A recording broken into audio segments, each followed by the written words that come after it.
यदि आप लोगों का भी पोस्ट ऑफिस में पास बैंक अकाउंट ओपन करवाए हैं या फिर सेविंग अकाउंट ओपन करवाए हैं या फिर कोई पॉलिसी वगैरह जमा करे हैं, जिसके कारण से आपकी पासबुक या फिर पॉलिसी है गुम हो गया है या फिर रिसिप्ट गुम हो गया है, तो उस स्थिति में यदि आप एसबीआई जो पोस्ट ऑफिस का होम ब्रांच है या फिर इसके जो डाक घर होता है वहाँ जाएंगे तो आपको डुप्लीकेट फॉर्म भरने के लिए इस प्रकार से कुछ एप्लीकेशन दिया जाएगा जिसे SB41 कहा जाता है। तो इस फॉर्म को किस प्रकार से आप भर सकते हैं आसानी के साथ में, आज की इस वीडियो में आपको मैं बताने वाला हूँ। ठीक है, तो इसको बोला जाता है SB41 फॉर्म कहा जाता है। इसे डुप्लीकेट पासबुक जारी करने के लिए आवेदन पत्र भी कहा जाता है। ठीक है, यह फॉर्मेट जो है आप लोगों का थोड़ा सा मैं जूम करके दिखा देता हूँ। यह हिंदी और इंग्लिश दोनों माध्यमों में आपको मिल सकता है। हिंदी माध्यम में भी सेम वही रहे, इंग्लिश माध्यम में भी यह स्वयं वही रहेगा। ठीक है, अब इसमें आप लोगों को क्या क्या भरना है, कैसे भरना है, इसको मैं आप लोगों को बता देता हूँ ताकि आप लोगों को आसानी के साथ में समझ में आ सके। ठीक है, यहाँ दिख रहा है संख्या, दिख रहा है संख्या क्रमांक, दिख रहा है यहाँ विवरण दिख रहा है और यहाँ खाता धारकों द्वारा भरे जाने वाली जानकारी यहाँ दिख रहा है। ठीक है, तो आप लोगों को यहाँ जो खाता धारक द्वारा भरे जाने वाली जानकारी है यहाँ आप लोगों को भरना है, जो पूरा दिख रहा है इधर साइड में। ठीक है, अपना आप लोगों को नहीं दिख रहा होगा तो अपना जो वीडियो की क्वालिटी है उसे बढ़ा लीजिएगा क्योंकि ये कंप्यूटर में बन रहा है।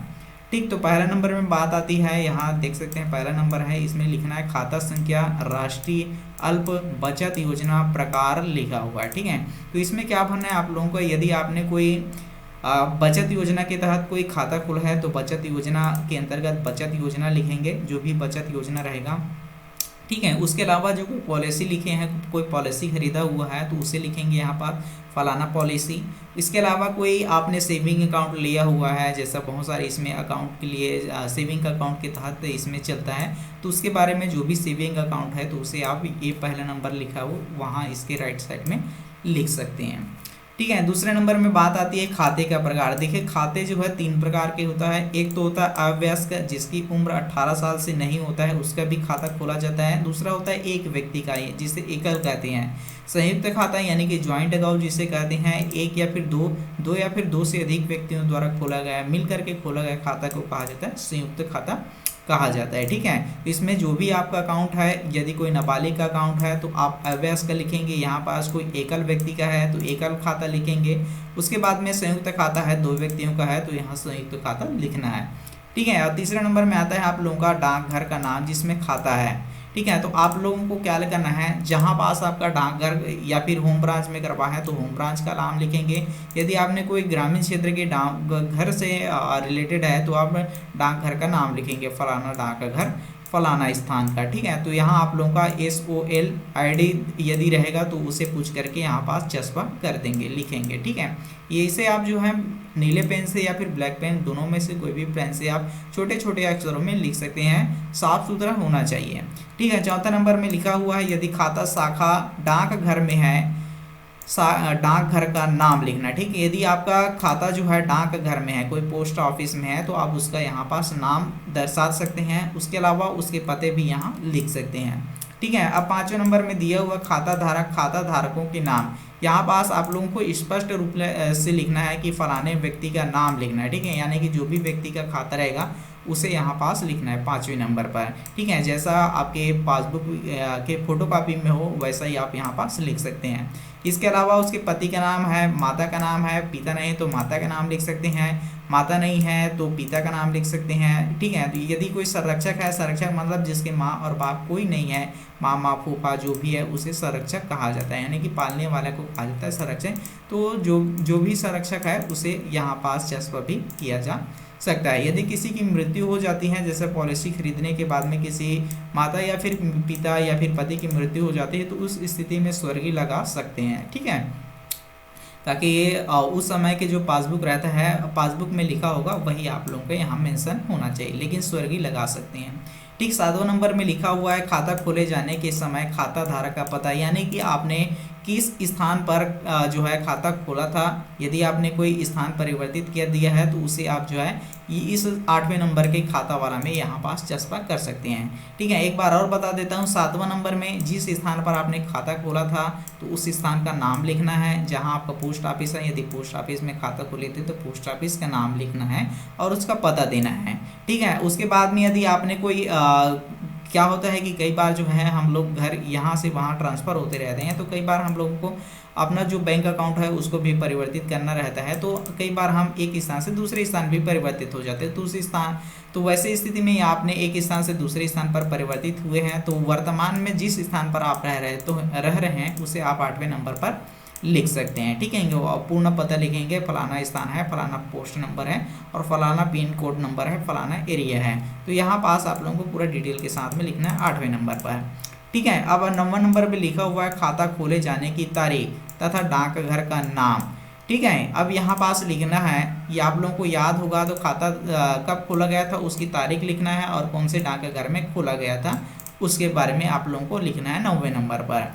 10वें नंबर पर लिखना है आप लोगों का खाते में अंतिम लेन देन की तारीख और विवरण। ठीक है, यहाँ पास आप लोगों को लिखना है 10वें नंबर पर खाते में आपने कब अंतिम लेन देन किया था इसके बारे में लिखना है और उसमें कितना राशि अभी बचा है उसके बारे में भी लिखना है। ठीक है, 10वें नंबर पर। 11वें नंबर पर आता है अंतिम लेन देन के समय में खाते में अतिशेष। ठीक है, तो इसमें क्या लिखना है, आप लोगों का जो खाता है उसमें लेन देन किए थे और कितना राशि आपने विड्रॉ किया था और कितना बचा था। तो जितने जो राशि बचा है उसको यहाँ पर लिखेंगे रुपया करके।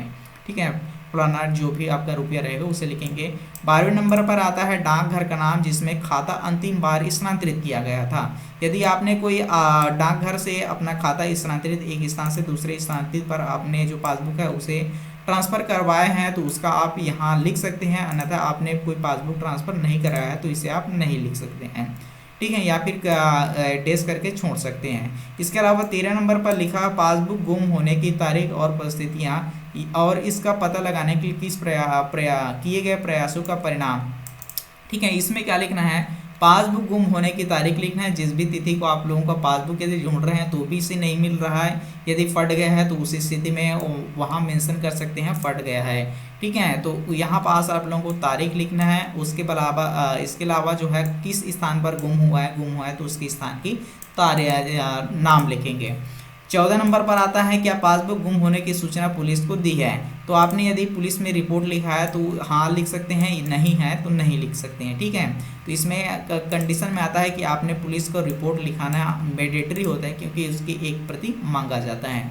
ठीक है, इसके अलावा 15वां नंबर में लिखा है टिप्पणी। यदि कोई टिप्पणी हो तो आप उसे लिख सकते हैं, जैसा फटा हो या फिर गुम हो तो उस स्थिति में आप यहाँ पास लिख सकते हैं।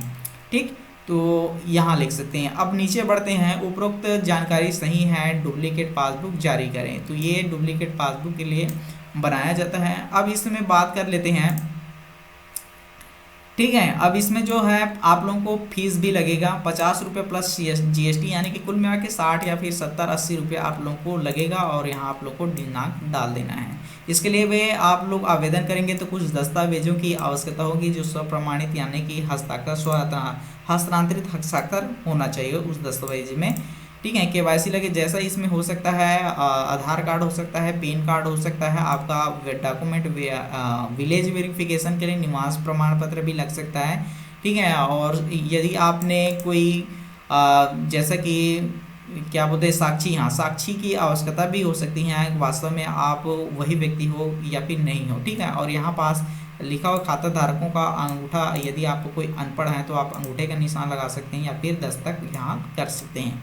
ठीक है, अब उसके बाद में यहाँ कोई साक्षी अगर रखते हैं आप, यदि कोई अशिक्षित व्यक्ति हैं, आपको फॉर्म वगैरह भरना नहीं आता है तो आप अपने साथ में कोई साथी गवाह रख सकते हैं, उसकी यहाँ स्थिति लिख सकते हैं, उसका पूरा पता यहाँ पास लिख सकते हैं। ठीक है, इस प्रकार से जो है आप डाकघर में जो है अपने डुप्लीकेट पासबुक प्राप्त करने के लिए आप जो है इस प्रकार से एप्लीकेशन फॉर्म को फिलअप कर सकते हैं। बस आपको 15 दिन के भीतर आपके डॉक्यूमेंट वेरिफिकेशन होने के बाद में आपके पोस्ट ऑफिस में आपके जो डुप्लीकेट पासबुक है वो पोस्ट ऑफिस के माध्यम से आपके घर तक पहुंचा दिया जाएगा। आई होप यह वीडियो आप लोगों को समझ में ज़रूर आया होगा और समझ में आया होगा तो आप इसे अपने दोस्तों के पास में शेयर ज़रूर कर दीजिएगा।